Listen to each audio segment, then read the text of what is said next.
আমরা কবরে চিরকাল থাকবো না, কেননা জিয়ারা বলতে অস্থায়ী বোঝায়। আল্লাহ জিয়ারা শব্দটির সাথে জান্নাত বা জাহান্নাম ব্যবহার করেননি, তিনি ব্যবহার করেছেন মাকাবির, কবরের সাথে। আপনি যদি আরেকটি সূরা দেখেন দুনিয়ার প্রতি মনোভাব নিয়ে, অপর আরেকটি সূরা কি? সূরা আদিয়াত। আফালা ইয়ালামু ইযা বু'সিরা মা ফিল কুবুর, তবে কি সে জানে না যে কবরে যা আছে তা কখন উত্থিত হবে? আপনার মৃত্যু চলে এলো, আপনাকে কবরে নেওয়া হলো, আপনার নিজের কবরে যাওয়ার আগ পর্যন্ত আপনি বেশি পাওয়ার লোভ করেই যাচ্ছেন। কিন্তু এর অন্য অর্থটি হচ্ছে আপনি কবরস্থানে যেতেন, আর যখন কবরস্থানে যেতেন কি হওয়ার কথা ছিল? আপনার মনে পড়ার কথা ছিল যে আপনি কোথায় যাচ্ছেন, কিন্তু আপনি কবরস্থানেই যাচ্ছেন একে অপরকে দেখিয়ে তুচ্ছ করার উদ্দেশ্যে, যেখানে এই কবরস্থানে যাওয়াই আপনার জীবনের উদ্দেশ্য বোঝার জন্য সবচেয়ে সহজ রাস্তা হবার কথা ছিল। আপনি যদি খুব বেশি ধার্মিক না হন, আপনি যদি খুব বেশি আখিরাত নিয়ে না ভাবেন, আপনি যদি বছরের পর বছর নামাজ না পড়েন, যদি কারো দাফনে যান, হয়তো আপনি এর আগে কখনো যাননি, জানাজার পর সব আনুষ্ঠানিকতা শেষে আপনি দাফন করতে গেলেন, আপনি যদি কেবল সেখানে যান, এটা আপনাকে একটা ধার্মিক অভিজ্ঞতা দেবে। শুধু কবরস্থানে হেঁটে কবরের নাম পরিচয়গুলো পড়লেই অমুক মানুষ এত বছরে মারা গেছে, আরেকজন 20 বছরে মারা গেছে, আরেকজন হয়তো 6 মাসে মারা গেছে, আরেকজন দেখলেন 83 বছরে মারা গেছে, আরেকজন 31 বছরে মারা গেছে। নিজের বয়সী একজনকে পেলেন, একজন মহিলা, আরেকজন পুরুষ, আরেকজন মহিলা। আপনি এগুলো পড়ছেন আর কার কথা ভাবছেন? আপনার নিজের কথা। এটা আপনার চোখ খুলে দিবে। আপনার নিজের চোখ খোলার জন্য কবরস্থান অনেক ভালো জায়গা, নিজের দিকে তাকানোর জন্য এটা উপযুক্ত জায়গা। আর আমরা এমন মানুষ যে আমরা সেই কবরস্থানকেই কিনা তাকাসুরে পরিণত করেছি। আমরা এখানে থেকেও শিক্ষা নিতে পারি না, আমরা অন্ধ হয়ে পড়েছি। এজন্য এখানে অতীতকাল এসেছে। আল্লাহ এটা তোমাকে অন্ধ করেছে, এটা তোমাকে অন্ধ করবে তা নয়, এটা ইতোমধ্যেই তোমাকে অন্ধ করেছে। অন্যভাবে বললে তোমাদের নিয়ে কোনো আশা নেই। যদি এখানে বলা হতো এটা তোমাদের অন্ধ করবে, সেখানে কিছুটা আশা ছিল। এটা হতেও পারে, নাও হতে পারে। হয়তো আমি পরিবর্তিত হব, কারণ আমার সেই যোগ্যতা আছে। কিন্তু যেহেতু ইতিমধ্যেই তা হয়ে গেছে, সুতরাং এখন আর কোনো আশা নেই। সুবহানাল্লাহ। এখন এখানে অনেক মুফাসসির মন্তব্য করেছেন, কিন্তু আমরা এখানে শাওকানির মন্তব্যটি পড়ব ইনশাআল্লাহ। এখানে তিনি বলেছেন তারা সেই সব কবরস্থানগুলোতে যেত, ফায়াকুলুনা হাযা কবর ফুলান ওয়া হাযা কবর ফুলান ইফতাখিরুনা বিযালিক। তারা বলতো এটা অমুক মহান মানুষের কবর, এটা তমুক মহান মানুষের কবর। তারা এটা বলে গর্ব করত। কাল্লা সাউফা তা'লামুন সুম্মা কাল্লা সাউফা তা'লামুন, একই আয়াত, পার্থক্য কি? শুরুতে সুম্মা আছে। সরল অনুবাদ হচ্ছে কাল্লা। প্রথমে কাল্লা শব্দটি দেখি। কাল্লা বিমাআনা হাক্কা। কাল্লা অর্থ অবশ্যই। শব্দগতভাবে কাল্লা অর্থ কোনো মতেই না, কোনোভাবেই না, কোনোভাবেই না। অর্থাৎ আপনার এই অন্ধত্ব চিরকাল থাকবে না, অবশ্যই থাকবে না। শীঘ্রই আপনি জেগে উঠবেন।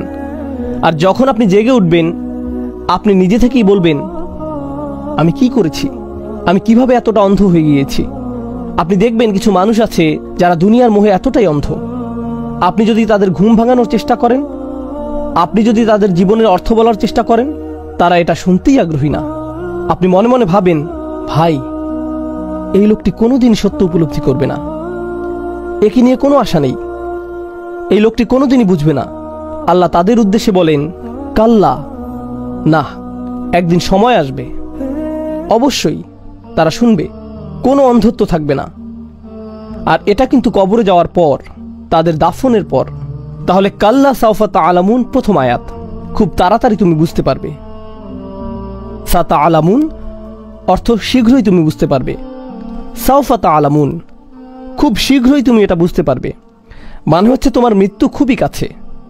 এটা শুধু কাছে নয়, বরং খুবই কাছে। যখনই তোমার মৃত্যু আসবে তুমি বুঝতে পারবে। আলী রাদিয়াল্লাহু তাআলা আনহু বলেন, আন-নাসু নিয়াম, মানুষ ঘুমাচ্ছে। তিনি বলেন মানুষ ঘুমাচ্ছে, আর যখন তারা মৃত্যুবরণ করবে তারা জেগে উঠবে, মরার পরই তারা জেগে উঠবে। এই আয়াতটি সম্পর্কে তিনি এমন মন্তব্য করেছেন রাদিয়াল্লাহু আনহু। তাহলে আমরা দেখতে পাচ্ছি কাল্লা সাউফা তা'লামুন, শীঘ্রই তুমি বুঝতে পারবে। কখন বুঝতে পারবে? আপনি বুঝতে পারবেন যখন আপনি কবরে যাবেন। ভাই, আমার কি করা উচিত ছিল, আমার কি নিয়ে ব্যস্ত থাকা উচিত ছিল, আপনি খুব শীঘ্রই বুঝতে পারবেন যখন আপনি কবরে যাবেন। আর প্রশ্ন শুরু হয়ে যাবে, আপনি বুঝতে পারবেন যে আপনি কতটা অন্ধত্বে ডুবেছিলেন। এটা হচ্ছে প্রথমটি। এরপর আল্লাহ বলেন, সুম্মা কাল্লা সাউফা তা'লামুন, অতঃপর আবার সুম্মা কাল্লা সাউফা তা'লামুন। কয়েকজন আলেম মন্তব্য করেছেন এই আয়াতটি শুধুমাত্র গুরুত্ব দেওয়ার জন্য ব্যবহৃত হয়নি। প্রথম আয়াতটি কবরে প্রশ্নের মুখোমুখি হওয়ার কথা বোঝাচ্ছে। তখন আপনি বুঝতে পারবেন আপনি কতটা ভয়ঙ্কর পরিস্থিতির মধ্যে ছিলেন। আর দ্বিতীয়বার শীঘ্রই তুমি বুঝতে পারবে দিয়ে বোঝাচ্ছে যখন আপনি কবর থেকে বের হবেন, বিচারের দিন শুরু হবে আর আপনার সব ভালো আমল ধ্বংস হয়ে যাবে, আপনি আসল বাস্তবতা দেখতে পাবেন। তখন আপনি সত্যি সত্যি বুঝতে পারবেন আপনি কতটা মোহগ্রস্ত ছিলেন। পুরো আমলনামা আপনার সামনে থাকবে। দ্বিতীয়বারের আমলনামা প্রথমবারের চেয়ে আরও ব্যাপক আকারে থাকবে। কবরে আপনাকে প্রশ্ন করা হবে, কিন্তু সেখানে সব কিছু থাকবে না। যখন আপনি বিচারের দিনে উপস্থিত হবেন, আপনাকে কিভাবে জিজ্ঞেস করা হবে? সম্পূর্ণভাবে। যেহেতু দ্বিতীয়বারের জিজ্ঞাসা প্রথমবারের চেয়ে ভয়াবহ হবে, এজন্যই দ্বিতীয় আয়াতে সুম্মা শব্দটি সেই ভয়াবহতা বোঝাচ্ছে। তাহলে আল্লাহ আজ্জা জাল্লা বলছেন, কাল্লা সাউফা তা'লামুন সুম্মা কাল্লা সাউফা তা'লামুন। আল জামাখশারি খুবই চমৎকার একটা মন্তব্য করেছেন। তিনি বলেছেন, ইনজার আলিয়া খাফু ফায়াল তাবিহু মিন গফলাতিহিম। এটা আল্লাহর পক্ষ থেকে একটা নিয়ামত, এটা একটা সতর্কবার্তা, যাতে তারা তাদের অন্ধত্ব ও মোহ কাটিয়ে উঠতে পারে। আর এই পুনরাবৃত্তির মাহাত্ম্য হচ্ছে এখানে পুনরায় বলার কারণে আরও জোর দেয়া হয়েছে। আমি বলে দিচ্ছি, আমি তোমাকে বলে দিচ্ছি। এভাবে দুইবার বললে কেমন শোনায়? যে শুনবে সে পুরোপুরি সতর্ক হয়ে যাবে। ধরুন আপনার বাচ্চারা পার্কিংয়ে খেলছে, আপনি সত্যিই চান যে তারা খেলা বন্ধ করুক। থামো থামো থামো। আপনি একবার বলেন না, কয়েকবার বলেন, কয়েকবার বলেন। কথার গুরুত্ব বোঝাতে আপনি কি করেন? আপনি বারবার বলেন। তুমি বুঝতে পারবে, তুমি বুঝতে পারবে। কাল্লা সাউফা তা'লামুন সুম্মা কাল্লা সাউফা তা'লামুন। আল্লাহ যেভাবে আমাদের সতর্ক করেছেন তা এই পুনরাবৃত্তির মাধ্যমে ফুটে উঠেছে। আল আউয়ালু আসাদ আরবিতে এভাবে ব্যবহৃত হয়ে থাকে, যেমন আকুলু লাক সুম্মা আকুলু লাক। আমি বলে দিচ্ছি ভাই, আমি তোমাকে বলে দিচ্ছি। দ্বিতীয়বার বলতে হয়। আপনি এভাবে দুইবার বলেন। বিষয়টি হচ্ছে এভাবে দুইবার না বললে এর তেমন প্রভাব পড়বে না, তারা এটাকে স্বাভাবিকভাবে নিবে। সুতরাং আপনাকে এমন শক্তভাবে বলতে হবে। আমাদের সমস্যা হচ্ছে কোরআন আমাদের কাছে কেবলই একটা বই, আমরা এটা পড়ছি, কিন্তু কাফেরদের সামনে যখন কোরআন পাঠ করা হতো তখন এটা বই আকারে পড়া হতো না। এটা কিভাবে উপস্থাপিত হতো? কথার মতো করে। আর যখন আপনি কিছু বলেন, আপনার শ্রোতা এর আবেগ অনুভূতি বুঝতে পারে, কিন্তু লেখার মধ্য দিয়ে এটা ততটা সহজ নয়, কিন্তু কথাই সম্ভব। এজন্যই এখন যদি আপনি কোরআন পড়েন, আপনি হয়তো সেভাবে প্রভাবিত হবেন না, কিন্তু যখন আপনি নামাজে এটা শুনবেন, বলুন তো কি হবে? আপনার হৃদয়ের মধ্যে এটার প্রভাব থাকবে।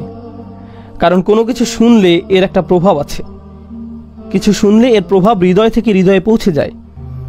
কেউ যদি আপনাকে ইমেইলে কোনো উপদেশ দেয়, আপনি ততটা গুরুত্ব দেন না। কেউ যদি আপনাকে ফোন করে কিছু বলে, আপনি যথেষ্ট গুরুত্ব দেন, কারণ যখন আপনি তার কথা শুনেন এটা আপনার হৃদয়ে পৌঁছে যায়। তাই কোরআনে আমরা দেখি যে সাহাবারা বলেননি করানা ওয়া আতা'না, আমরা পড়লাম আর আমরা মানলাম। তারা কি বলেছেন? সামি'না ওয়া আতা'না, আমরা শুনলাম এবং আমরা মানলাম। লেখা পড়তে হয় আর কথা শুনতে হয়। আর এটা এতটাই শক্তিশালী যে মানুষ যখন শোনে তখন তা করতে বাধ্য হয়। আমাদের দারসুল কোরআনের মাহাত্ম্য হলো, আমরা জানি কোরআনের উপর লেকচার হয়, জ্ঞানী ও যোগ্য আলেমরা এটা পরিচালনা করেন ইনশাআল্লাহ।